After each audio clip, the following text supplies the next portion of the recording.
మనకు అందరికీ ధన్యవాదాలు తెలుపుకుంటూ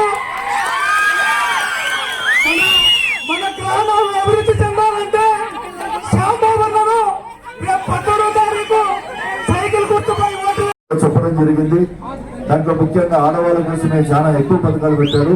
ఉచిత గ్యాస్ కరెంటు, ఉచిత బస్సు ప్రయాణము, మరి 18 ఏళ్ళు దాటిన ప్రతి మహిళకి పెన్షన్, ఇంట్లో ఎంతమంది పిల్లలని మనము స్కూల్ పంపిస్తామో అందరికి కూడా 15 వేలు ఇచ్చేటట్టు చంద్రబాబు నాయుడు గారు ఆలోచించారు.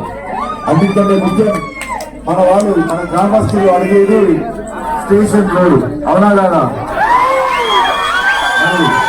ఈసారి గవర్నమెంట్ వచ్చిన తర్వాత మనం స్టేషన్ రోడ్ వేయించడం జరుగుతుంది.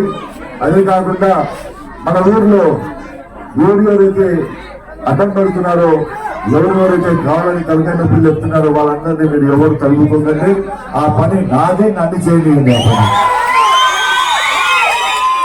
రాబోయే కాలం చంద్రబాబు నాయుడు గారు మనందరి కోసం మంచి ప్రణాళిక పెట్టారు. ప్రతి ఒక్క చేతికి అంటే ప్రతి ఒక్క యువతకి చెయ్యికి పని ఉండాలని చెప్పి 20 లక్షల ఉద్యోగాలు తీసుకుని వస్తారు, మెగా డిఎస్సీ వదులుతారని చెప్తున్నారు. అదేవిధంగా నేను కూడా ఒక ప్రణాళిక పెట్టుకున్నాను. ప్రతి ఒక్క ఎకరానికి మనం రైతు నుంచి నీళ్ళు అందించి ఆయన చేతి కూడా బిజీ పెట్టాలని చెప్పి ఒక ఆలోచనలో ఉండి, మన రైతన్న మంచిగా ఉంటే, రైతన్న మంచిగా ఉంటే మన ఊర్లు బాగుంటాయి, ఊర్లు బాగుంటే మన బతికుండ బాగుంటుంది అనే ఒక ఆలోచనతో మనం అందరం ముందరికి పోవాలి.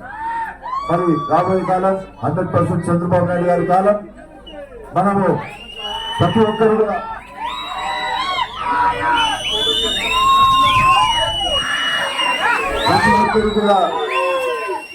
ఒక నానా లోకేశ్వరుగా మీకు సేవ చేసే అవకాశం మా పెద్దలకు ఇచ్చినట్ల నాకు కూడా మీరు ఇస్తారనే ఆశతో